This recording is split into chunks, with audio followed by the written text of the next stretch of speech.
This week on Information Technology Leaders, Steve Mcconnell, CEO and Chief Software Engineer for Construx Software Builders. Now here's your host, Laura Schildkraut.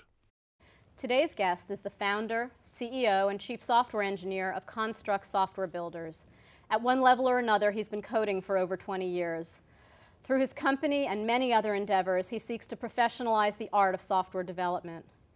In addition to having written a long list of articles, he's had 4 books published, the first 2 of which were granted Software Development Magazine's Jolt Excellence Award for Outstanding Programming Book of the Year. He's been a keynote speaker for a broad range of conferences, and until recently was the long-standing editor-in-chief for IEEE Software Magazine.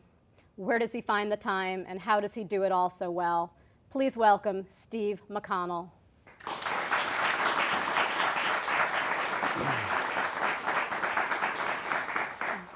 So where did you grow up?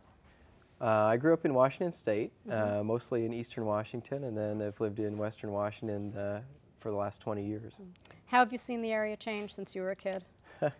Well, Washington State has certainly grown a great deal, and I think a big part of the growth has been in high tech, so it turns out this is a great place to be in the software field. Yeah. Did your parents point you in a direction where you felt you'd pursue a career in business?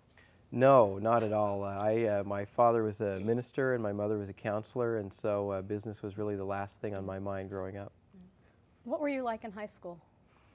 I think in high school I was probably the kid that would be voted most likely to do something. I occupied a variety of leadership positions like student body president and that kind of thing. Got good grades, tried to basically be the preacher's son and do what I was supposed to do. Did you work at all during high school? I did. I grew up here, went to high school in Puyallup, and one of the things that the various people who had been around the community for a while said was that the kids who picked berries in the summer tended to do well when they got older, so my parents thought it was important for me to pick berries, and later worked in other kinds of jobs, things like working on a Christmas tree farm and working as a produce clerk at a grocery store, that kind of thing. When did you first realize you were smart? In 3rd grade. Yeah, the summer after remember? 3rd grade, I found out that I had to wear glasses. And so I decided since I had to wear glasses, I couldn't be the best athlete in school anymore, so I decided to be the smartest kid in school instead.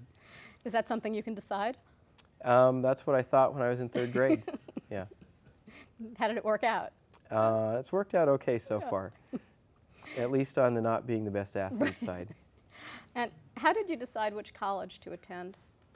I didn't really decide which college to attend. I sat in my lawn chair in the front yard the spring of my junior year in high school and waited for all the college announcements or flyers to come in, and I must have gotten 250 pamphlets from various colleges and ended up just deciding I really liked the feel of Whitman College, and so I went there. And what did you major in? I majored in philosophy, and I minored in math and computers. What appealed to you about those areas? Because back then computers weren't a big thing. I think computers were kind of on the upswing. When I entered Whitman College, computers were in the math department, so the classes actually were math 27, math 28, numbers like that. Right. By the time I graduated, they actually were called computer science. Really? Interesting. And I majored in philosophy mainly because I thought it was easy. And so the person who's deciding to be the smartest kid in the class goes to philosophy because it's easy? I think so. Yeah? I think a lot of it was just kind of the reading load was pretty light compared to history or literature, and I also like math and computers, so I worked on those too.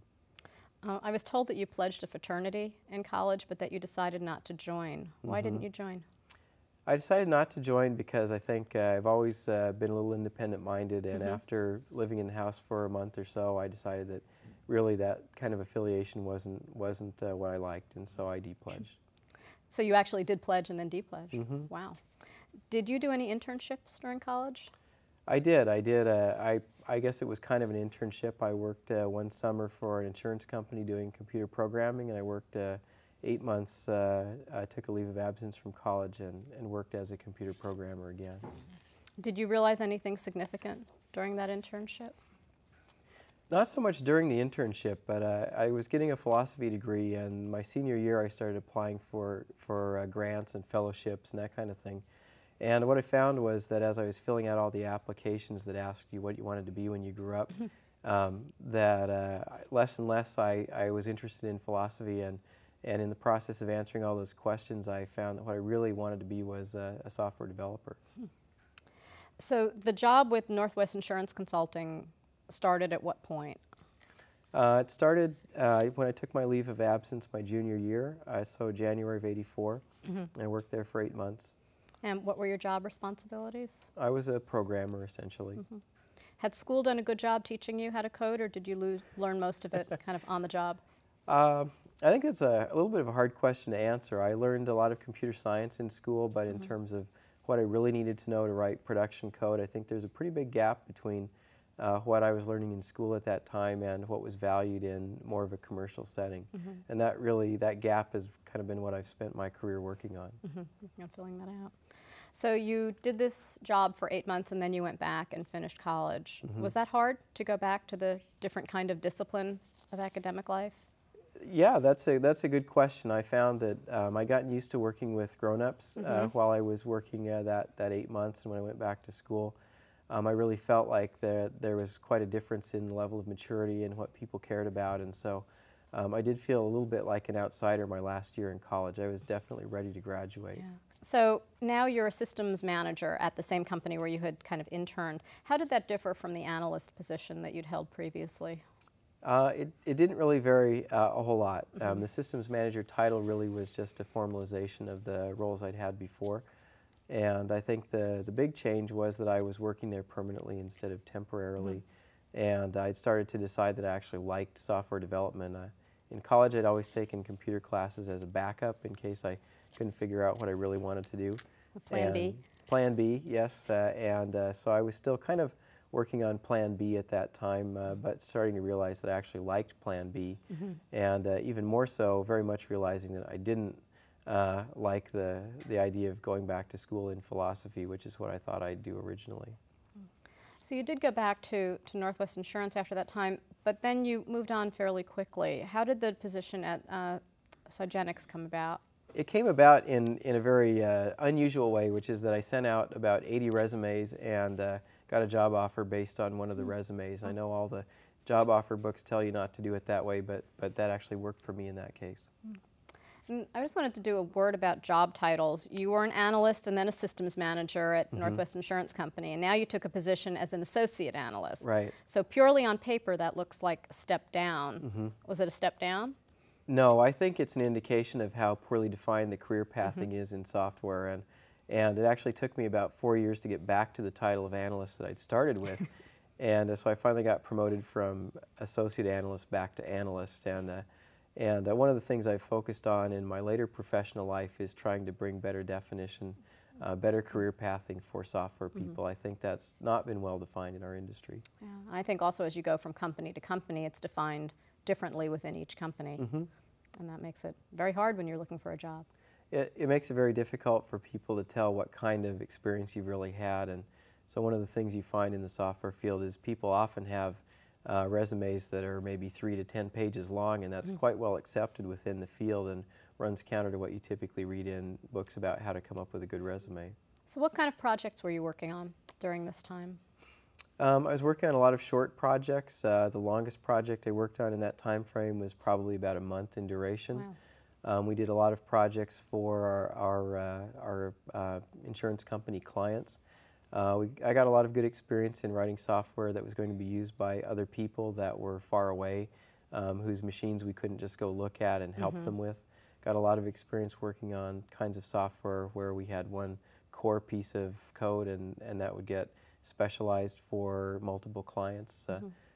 So that was kind of it. A lot of end-user oriented software. You soon found the IEEE organization. Why, first of all, what does that stand for, and why was it a turning point for you? Well, I didn't know there was going to be a quiz on what IEEE stood for. I actually looked it up, but I didn't write it down. I think that it's the Institute for Electrical and Electronic Engineers or something to that effect. You said that was sort of a turning point for you, finding this organization. I had gone to an undergraduate school where computer science was not recognized as a major, only a minor. And so in that sense, I had been doing something that there weren't a lot of other students who were interested in at the same time. And then in my original work experience, there were only a couple of other people who were as interested in programming as I was. And so finding the IEEE was good for me because it introduced me to a whole community of people who also were interested in this and liked it. And it really was my first awakening that I wasn't the only person interested in this. I didn't have to make up everything myself. There were lots and lots of other people who had written about it and studied it, and I could learn from them. Kind of legitimized it also, I think, in some ways. So. Yeah. So you talked about how you moved from associate analyst to analyst. What did you do, or do you remember what you did that was sort of promotion worthy? In my case, I think it was just staying with the same company for a length of time, and there wasn't really any significance to the title change. How about when you moved to senior software engineer? Was that any significance, or just the natural chronology? I think that particular promotion was more recognition of a lot of ability to work independently. I think that's something that we like to see in general in senior technical staff is movement to a work style that coordinates with other people but doesn't require close supervision, that demonstrates some individual initiative and ability to make good judgments independently and that kind of thing. Did you prefer working independently to working on a team, or it just turned out that that's what you ended up doing? At that point in my career, I really hadn't had much experience working on a team, and I was aware of that. I'd done almost all of my work for the first 4 years I was working solo or with very limited team interactions, and so right after that I entered graduate school, and one of my goals for graduate school, in fact, was to try to seek out experiences where I could work in a team, and that was quite helpful to me.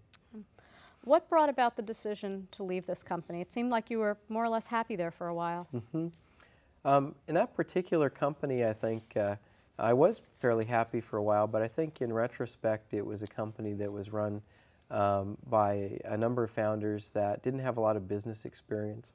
And I think that the company was actually, although it seemed like it was well managed at the time, looking back, I think it was quite poorly managed. And in particular, I think that the owners of that company had made some promises that they didn't end up delivering on. And I didn't see any reason that they couldn't have delivered on those, and so I was quite disappointed at that time, and really left mostly as a matter of being somewhat offended by the ethics of the people I was working for. So it was so much more almost a matter of principle in a way. I'd say mostly, yes. Yeah. And then instead of going into another company, you decided to strike out on your own. What gave you the confidence to do that? That's funny. I don't think I really had the confidence to do that. I had enough saved that I thought I could work for about 6 months without working for anybody else. And I thought I would take some time and make sure that I made a good selection of my next employer. And along the way, I was hired to do some independent consulting work. And so that let me go for a few more months. And then I took another break and thought that I would start looking for a job eventually. And really just the work kind of came in almost by accident, and now it's been 13 years later and I still haven't gone to work for anybody else. Yeah. How did you get your clients and your projects during this time?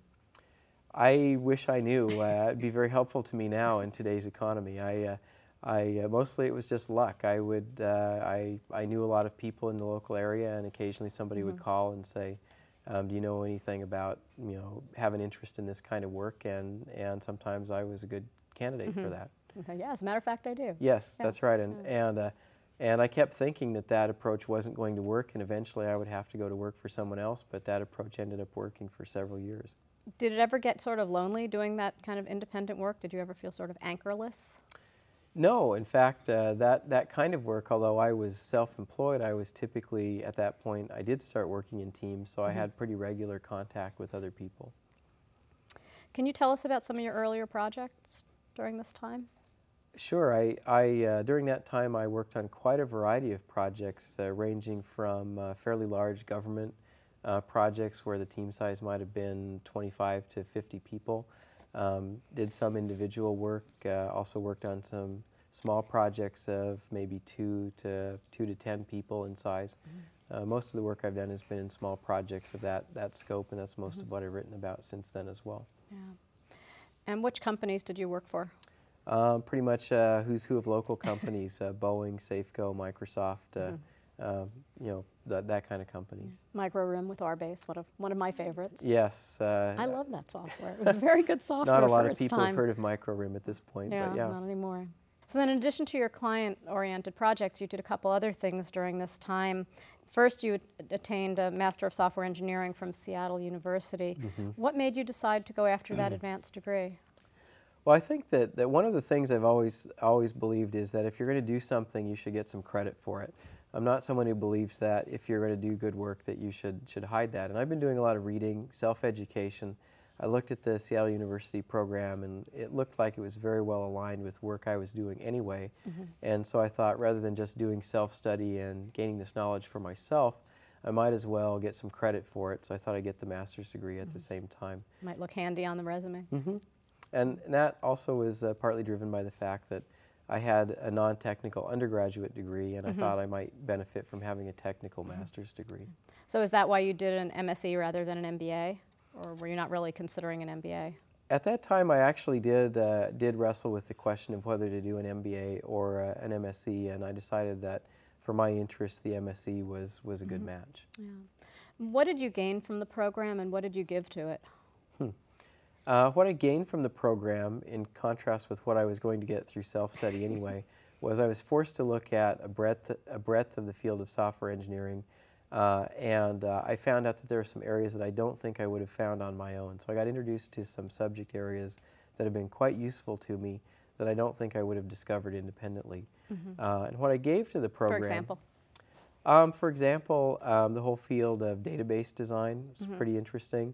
The whole field of quality assurance, independent of software testing, is interesting. User interface or usability, I don't think I would have stumbled across on my own. And then a very interesting field, in retrospect, was what at the time was known as hypertext or hypermedia, which I was looking at in 1990, and which now, of course, is an everyday fact of life for anyone using the web. But at that time, it was quite new and novel, and so I got exposed to that quite early on.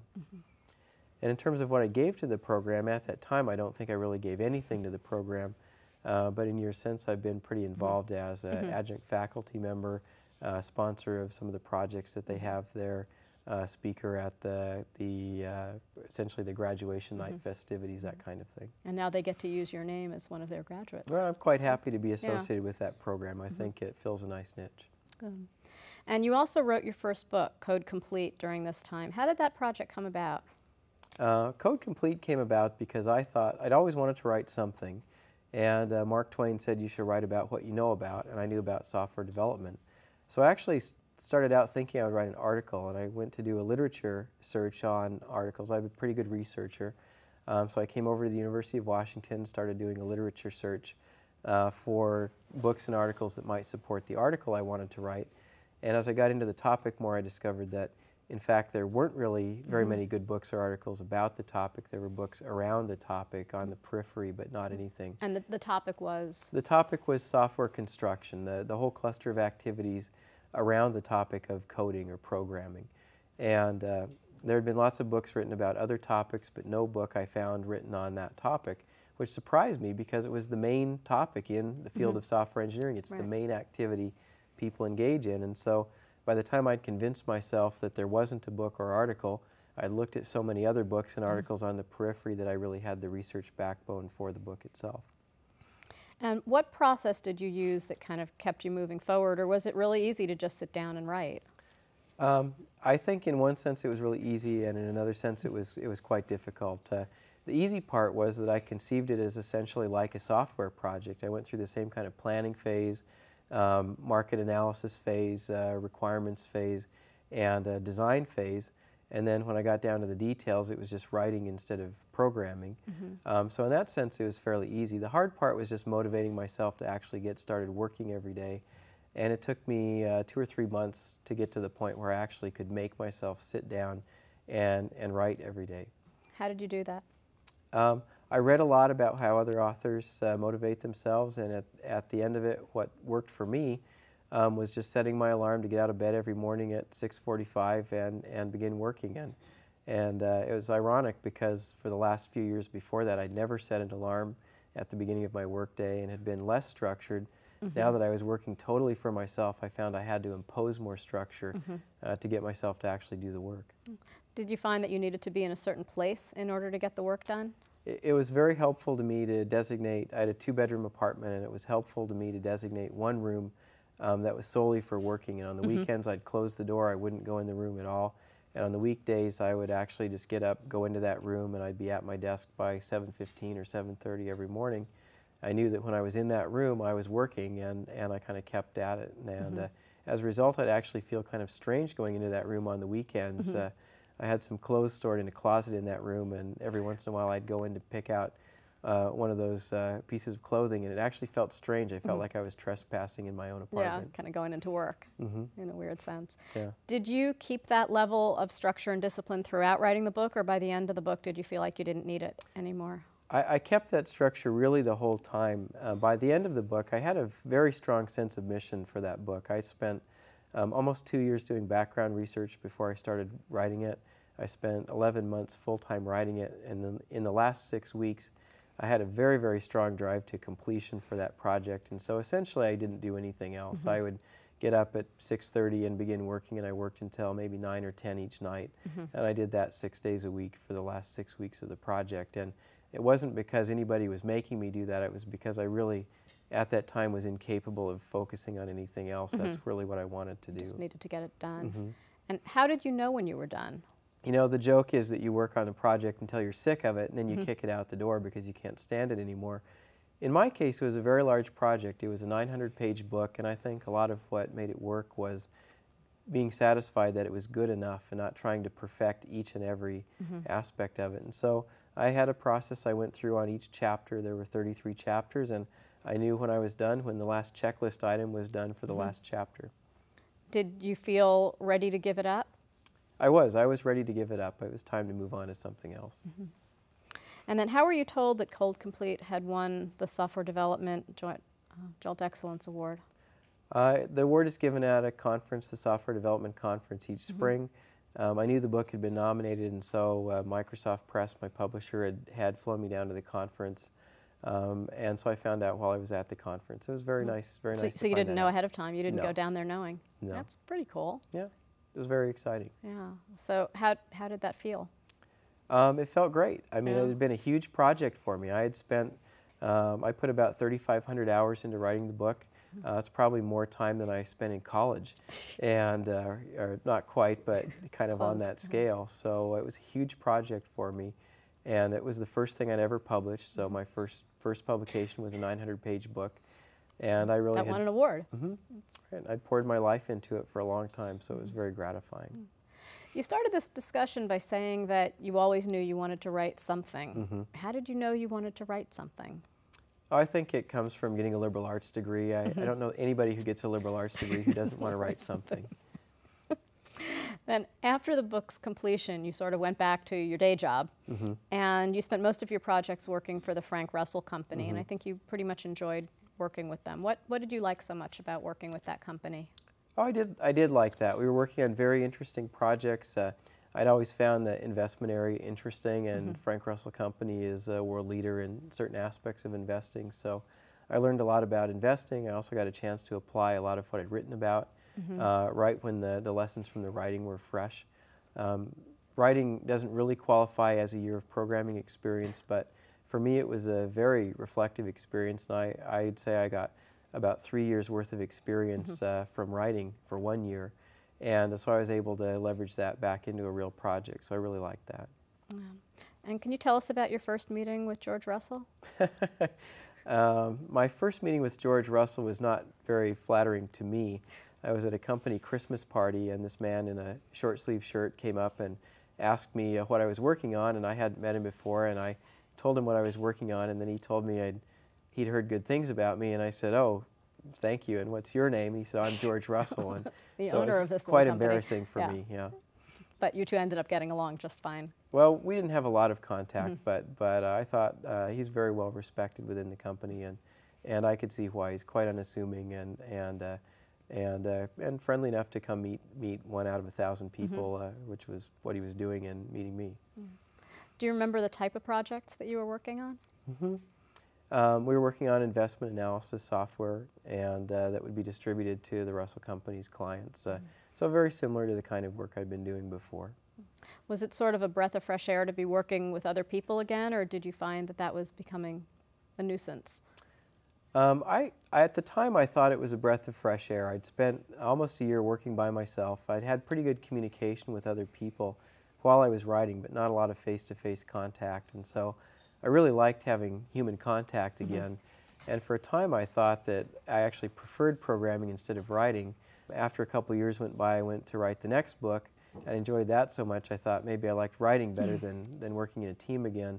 And eventually I figured out I actually just liked the variety. I liked writing for a while, and then working in a team for a while, and going back and forth. So at this point, after your book, you'd kind of promoted yourself to senior consulting engineer. Why did you deserve the promotion? Well, I'd been self-employed now since 1989, so now we're up to 1993, 94. I decided that I could give myself a promotion for having published a book. So you had a conversation with the mirror, and that's right. Yeah. The jury's out on whether I really deserved that promotion, but I thought I did. And how did you prepare for your next writing project? Because now you knew what was involved. Well, it's a funny way to ask the question. I actually think in some respects I was less prepared for my second writing project than I was for the first. I'd done one project, it had gone well, I thought I knew what I was doing, and so I jumped in with both feet to the second project, and it actually didn't work out very well at first. I made a lot of assumptions about how to approach the project. I think I ended up taking some shortcuts, and so I ended up throwing away a lot of the work I'd done. I probably threw away at least 6 weeks worth of writing in the second project, and the big lesson for me was that I didn't approach the second project as I would have approached a software project. I approached it the same way I had approached the first book project, and so that was a good learning experience. And I think that on every project since then, I've approached the book projects exactly as I would approach a software project, and the later projects have worked out better. Can you give us an example of what it was that you did that you ended up having to throw away, and why? In a software project, some projects are very well defined from the outset. You approach those in a very linear, deterministic way. Other projects are more exploratory, and so you take more of an exploratory approach, and that reduces the amount you're going to have to throw away. You try to make your mistakes early and cheaply, and in writing the book I started out thinking that I knew what I wanted to say, and I did an awful lot of writing when I should have been doing cheaper exploring, and so I ended up throwing away a lot of writing in areas that I just decided were out of scope for the book. And you didn't save them and decide to use them later? No, they really weren't usable. And I think one strength I have as an author, I think, is that I'm quite willing to throw away writing that doesn't work. And I think that's hard for people to do, but it's very, very important. Yeah, it's hard for the stuff you fall in love with. I do a different kind of writing. I tend to do more creative writing, and I know when I get attached to a phrase or a concept, boy, it's hard to get rid of that. The garbage, it's easy to throw away. You can't wait to get rid of that, but it is very tough, and one thing I've done in each of my books is to assemble a group of peer reviewers who will give me feedback, and it's a little easier to throw away your work when your peer reviewers are saying, this really isn't working, it's not very good, it's not as good as your last book, so it is easier. And then the question's not, do I throw it away, it's, do I rework it, which might be even harder, or do I throw it away? And what was the intended focus of this book by the time you figured out what that was? The overall focus was pretty consistent. It was how to develop software as rapidly as possible. I didn't think at the time anyone had really made the case for the benefit that good software engineering practices would bring to a project that was focused on time to market rather than on quality. Lots and lots of books had been written focusing on quality. I'd never worked for anyone who really cared that much about quality. Every environment I'd worked in had always cared about time to market. And I thought that But isn't there always an assumption of quality? I mean, they don't want time to market if it's really lousy, but there's a continuum there. Sure, there's a continuum there, and I think there's got to be a certain bar for which the software has to be at least good enough. But I think above that bar there's an awfully wide range of quality options, and I thought that in a lot of ways the discussion in the industry literature focusing on quality was really doing a disservice to more systematic software development approaches. It almost implied that the only time you would ever use these approaches is if quality was your paramount concern. And I think as a result, a lot of organizations that could have really benefited from focusing on more systematic software engineering approaches were discarding them because they thought they didn't apply to them, when in fact they could benefit from them just as much as an organization who was focusing on quality as the paramount concern. So your focus on this was how do you do it fast and as well as it needs to be done? And my background was for product-oriented companies that really, they wanted to get software out that was good, but it wasn't life-critical, it wasn't safety-critical. The quality had to be good enough so that it didn't crash every 5 minutes, but no one's life depended on it, and so it was okay if it crashed every couple of weeks, which with life-critical software, it's not okay. I think the other thing about that when you're doing a kind of a market-driven sort of piece of software is you know there's going to be another version, and you've got to get it out there and get people to start using it before you even know what the improvements need to be. Otherwise, you're just sort of making that assumption in a fairly dangerous vacuum. Right, So, and quality there is a moving target. Right. First release of software typically can be low quality because your market is early adopters who are very risk tolerant. Later releases tend to be into more mature markets where quality becomes a more significant concern. what lessons did writing teach you about running a business? I think the big lesson that writing taught me about running a business is that when you're writing a book, you have to have a certain number of words on the page at the end of the day or you're not making progress. And there are all kinds of things you can do where you can tell yourself, I'm being productive, I'm streamlining the way to get some work done. But at the end of the day, if the words aren't on the page, you actually haven't been productive. And I think in running a business, it's a lot less tangible, but the same idea applies. If you're not actually getting work done that moves the ball down the field, it doesn't matter if you're practicing and getting better at moving the ball down the field. If the ball doesn't actually move down the field, you're not actually being productive. And I think in business, you know, if you're not actually getting work done for clients, making progress every single day, then you're kind of kidding yourself about what it takes to run a business.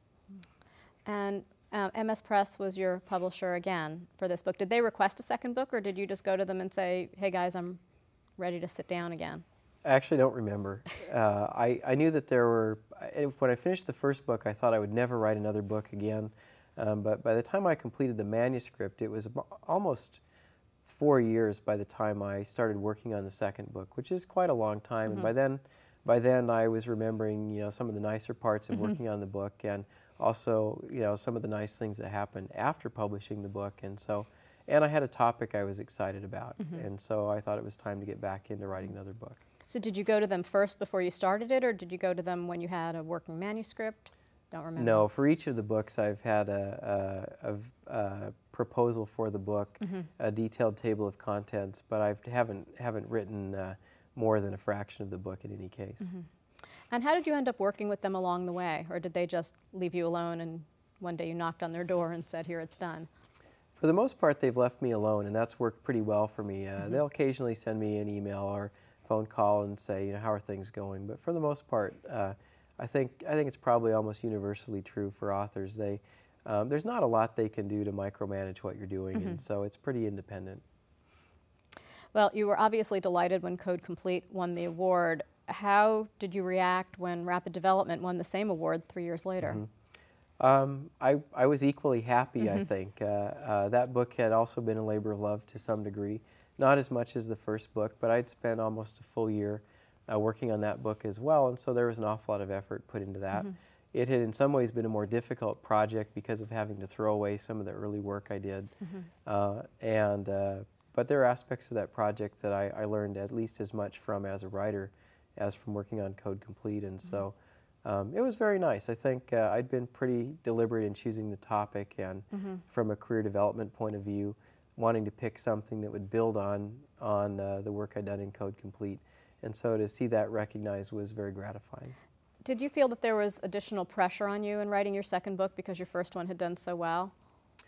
I think at the beginning of the project, I felt there was some pressure. But I think it's a real mistake when writing a book or when trying to deliver consulting offerings or service offerings to clients or product to clients of any kind. I think it's a real mistake to focus on how well is this going to do, what kind of rewards am I going to get, how much money am I going to make. I think what I've found to work really well is to focus on how can I pack the utmost amount of value into the thing I'm creating. How can I deliver the most value possible whether it's in a book or a consulting offering or software product. And I found as long as I can focus on that, then the business success really kind of takes care of itself. Mm-hmm. Yeah, it is a discipline, though, to let that go a little bit. I think it's a matter of focus. I mean, you're going to spend your time thinking about one thing or another, and if you train yourself to focus on how can I make this thing as valuable as possible. I don't so much try to not think about the other thing as to think about how to make the thing as valuable as possible. Okay. So then in April of 1996, you founded Construx Software Builders. Why start a company rather than just continuing to work independently? For several years, by April of '96, I'd been self-employed for about 7 years. And I had done a variety of either solo projects or projects where I was a consultant to another company, but as an individual contributor.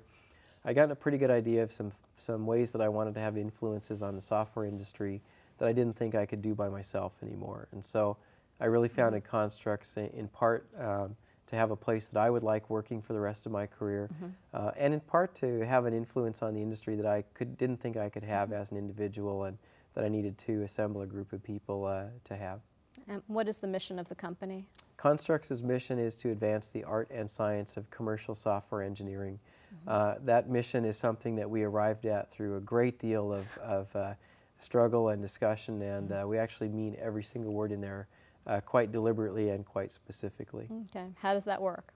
How does that work? The mission really is an outgrowth, although it took me a while to realize this, it really is an outgrowth of my personal mission to advance the art and science of commercial software engineering. I think software engineering is both an art and a science. There are some things that are more subjective, some things that can be more objectively verified, more quantifiable, so that's the art and science. The word commercial is deliberate because I think for it to be viable, we can't just treat it as an ivory tower exercise. It really has to be subject to real-world business constraints to be done in a profit and loss context. And the phrase software engineering, I think, is something that's not well understood, but there's a big gap, I think, between programming, which can be done on kind of an amateur mode, hacking, computer science, which I think properly considered is more of a research activity, and software engineering, which is the use of scientific principles toward practical ends. And so, so software engineering is very deliberately chosen as well. So you said that you wanted this as an opportunity to really expand on what you were able to do independently. What products and services does the company offer? We offer products and services all clustered around the area or clustered around the idea of software engineering best practices. Really anything within the mission is something that we would at least think about offering, but our basic business consists of consulting, helping companies do better at delivering software projects successfully, training toward the same end, and then doing actual software project development work ourselves on an outsourced basis. And the first two parts really are having an impact on the industry through teaching people how to do work effectively. And the last part, the software project business, really is designed in part to keep us honest so that we're actually practicing what we preach, and in part to lead by example so that we're actually doing reference work that other companies can use as a model for effective practices. So things come full circle and now you're preaching. I think that's true. I think my sister, who works for me, commented at a company meeting not too long ago that she had really seen my dad in me during that meeting. So I think that's an apt comment. Yeah. You'd mentioned that you hoped that the company would become more than just an economic concern. What did you mean by that, and has it? I didn't found the company primarily to get rich. I had gone through a number of startup companies that we really haven't talked about in my 20s, each of which really was intended to get rich quick, and each of which failed, I think, in part because it was intended to get rich quick. Like the foam bats? Like the Compu Flog, the foam bat for hitting your computer when the chips are down. And I had a couple other companies as well that I either started or worked in for someone else. So I started Construx really to have a place I would like to work for the rest of my career and to carry out the mission that we talked about. And I think really collateral to that was the idea of just having learned really the hard way and seen some negative examples of companies that really weren't run on the basis of principle, but were run more on the basis of trying to make money for the owner. And I felt that partly as a result of that lesson, that if you focus on value and doing the right thing, that you'll make money, but that you really can't focus on making money or you won't. And so I think we've done pretty well. We talk a lot. We have a well-defined set of company values. We talk about those values daily. We talk about whether individual actions and decisions, how those measure up to the values. We talk about whether certain business strategies are consistent with our mission. And I think that we get a lot of mileage, both primarily internally, but to some degree externally, by making decisions based on values. I think we have very good buy-in to the company from our employees. It's now been almost 3 years since any employee has left the company. And how many employees do you have? We have 25 employees. So I think that's fairly unusual.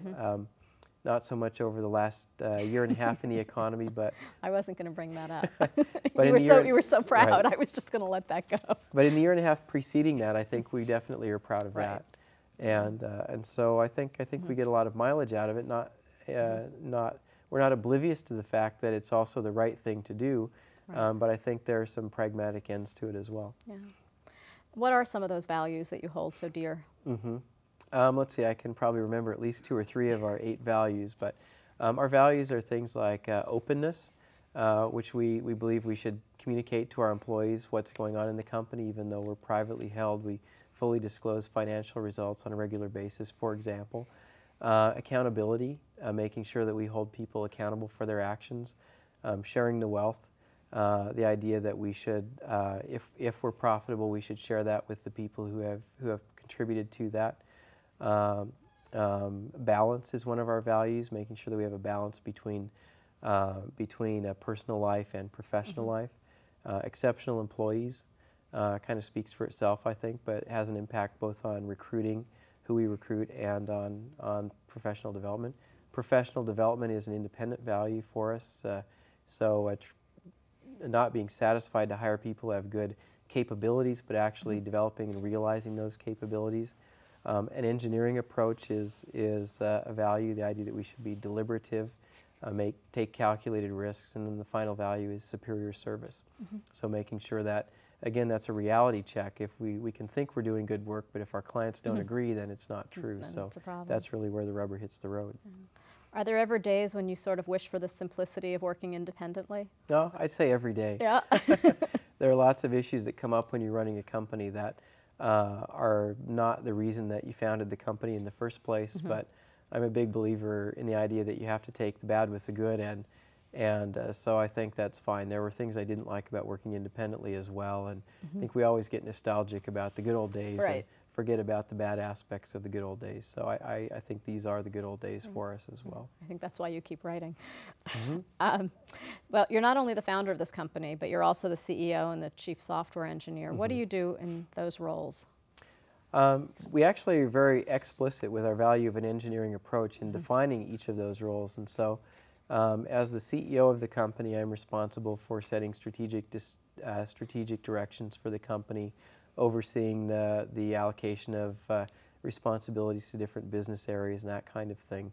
And our company structure, we have a 3-person office of the president, which is really responsible for more of the tactical and kind of day-to-day strategic thinking. So there's a pretty blurry distinction between my role as CEO and my role as one of the members of the office of the president.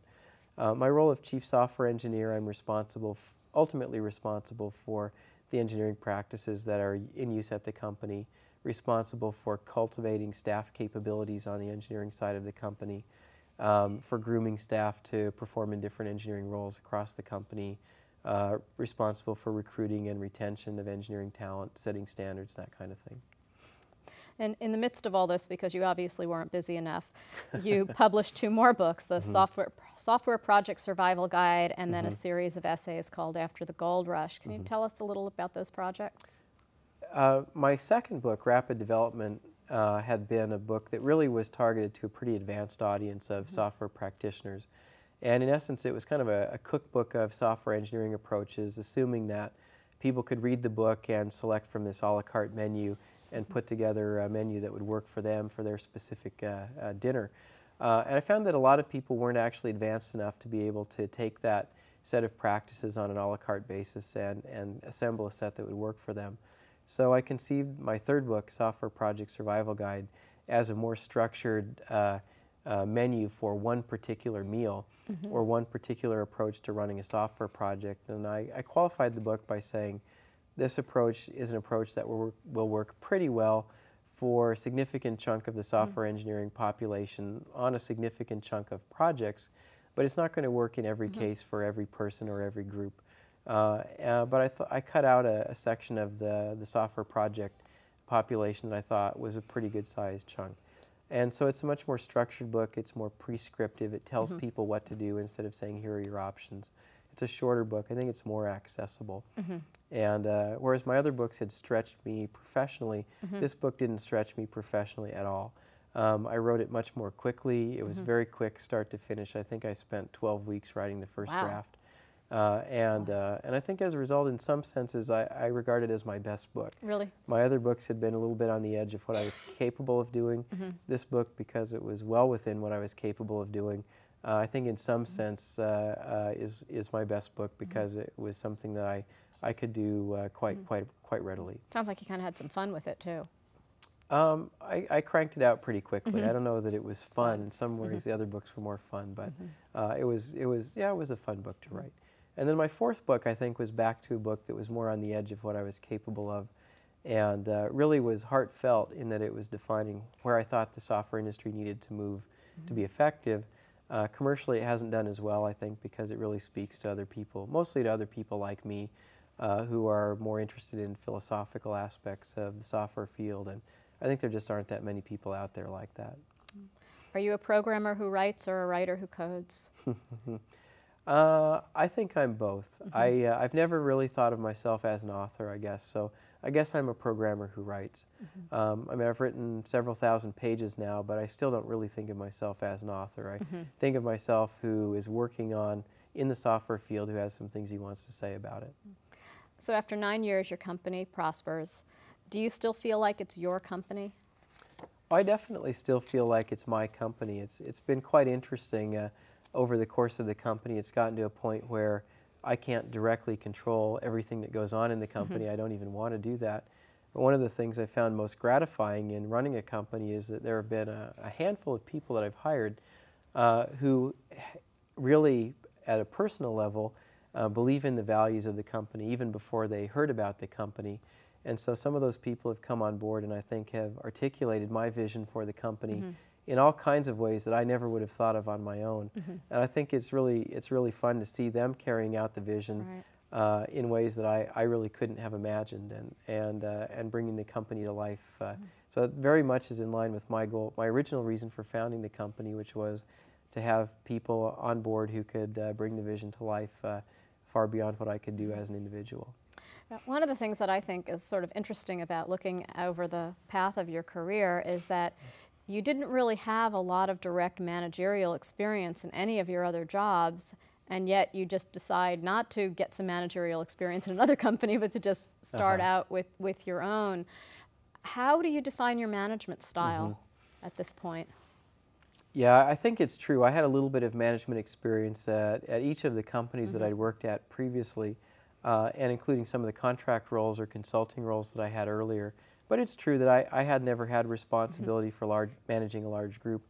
And I think that I don't think I'm a particularly strong manager in my role in my company either. I think that my strengths really are in defining a vision for the company, communicating that vision to people, trying to get everyone aligned on that vision, and also hopefully setting pretty clear objectives for the staff. So I think I'm a mediocre manager. I think I'm a reasonably good leader, and I think I focus more on trying to improve as a leader probably than trying to improve as a manager. Not everyone can do that, but in my role as founder and CEO, I think that's appropriate for me to do. What area of running the business do you find the most challenging? I think that there are a number of areas that are challenging. I think that personnel issues are challenging for anyone who runs a business. Particularly any kind of challenges that have to do with people who aren't performing at the level you'd like. I can't think of any manager or executive I've ever talked to who doesn't think that that's challenging, because it really forces you to deal with failure to meet your aspirations, and that's always tough. And I think another challenging area is business development. I think people with technical background tend not to excel at business development. We tend to be a little bit more introverted. We tend not to be the people who are going out being evangelists for what we believe in. And so I think at a personal level that's challenging for me as well. But having said that, I think really the challenges have been pretty minor. And I give a lot of credit to my staff. I think that they really have pitched in and supplemented a lot of my personal weaknesses or gaps in my skill set. And I think that there really haven't been that many challenges overall. You have an interesting theory about vacations. Can you share that with us? Well, my company has an unusual policy. We give 6 weeks paid time off to all our employees. And I think the theory is that it's one thing that most companies are not willing to offer. And I think that as a matter of company culture, it's quite distinctive. I think that some people won't care about it, but I think that a few people will care about it a lot. And so I think it's part of our conscious program for trying to create a distinctive culture that people will have a hard time matching at other companies. And I think that actually has worked out about the way that we thought. For the people who care about it, they like it a lot. It is a very distinctive part of the benefits they get from coming to work for us. And I think they do, in fact, have a hard time once they get used to it, imagining not having it anymore. You've done several keynote addresses at major conferences. Would you rather write an article or write a speech? Interesting question. I like writing articles and I like writing speeches. I like them about equally, I'd say. I enjoy delivering keynote-style speeches. I think it's an interesting challenge to put together a short talk. It tends to be more polished than other kinds of speeches. And I think that an article, when it goes off well, the feedback is not as immediate. So I think when you give a talk and it goes well, the feedback is immediate and quite gratifying. You also still have a strong involvement with the IEEE organization. Why is that so important to you? I think the IEEE is the leading organization for advancing for software professionals, the leading membership organization. And it has also really taken a lead in software professionalism issues. And so, although I'm no longer editor-in-chief of IEEE Software Magazine, the reason I wanted to be editor was in large part to advance issues related to software professionalism. And so I've stayed active in those kinds of issues and intend to stay active in those issues for the foreseeable future. One of the things that's come up twice as we've talked is that you had enough contacts that you were able to maintain your own business for a while without having to go work at a real job, and that you also felt that business development is not an area that you are as strong in. How do you network? I mean, what's the process that you use that has gotten you out there where people know who you are? Well, I think the networking question is, I think a few years ago I would have given you a simple answer that was wrong. Today I would have to give you a much more complicated answer, and I think we're homing in on something closer to the truth. But I think really to do a good job of business development, it has to involve public relations, marketing, business development, sales, customer service, customer satisfaction. And if you're not doing all of those things well, I think that you probably are going to have a really hard time. And so at a personal level, I think I do some networking. Other people in my company participate in professional groups. We go to talks, we give talks, we sponsor marketing events. We do an awful lot of work with clients where we go talk to people in various companies locally and not so locally. But I don't think there's any simple answer to that. I think you have to have an awful lot of irons in the fire for that to be working well. What advice do you have for students that are hoping to enter the field that you're working to professionalize? I think that for students who are entering the field these days, there aren't that many undergraduate programs that can prepare you really well to do production quality work. And so I think that my advice would be to take a job to start with and try to get some experience and not worry too much about whether it's the ideal job for you. I think that those first couple of years are probably not going to be the ideal work environment.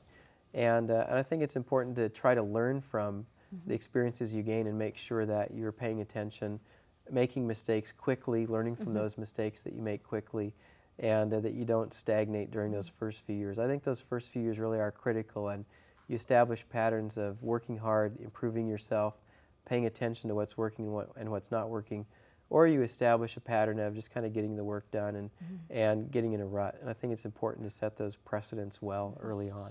I'd like to close this interview with a quote that's kind of a composite of what several people had said. As a leader of his company, Steve sets the example of constantly working to be better, focusing on high-quality service delivery always, and maintaining a strong mission to help the software community improve how it designs and develops its product. As a writer, Steve excels in his ability to bring out practical applications of the wide range of software development and software process topics to those who need to apply them to their daily work. He is extremely clear and concise.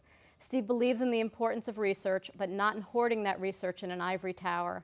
When he sees such a tower, he gets to work on figuring out how to start dropping ladders out of its windows to give others easy access to it. Through his work, his company, and his books, Steve has truly earned the title and respect as a guru in the software development field.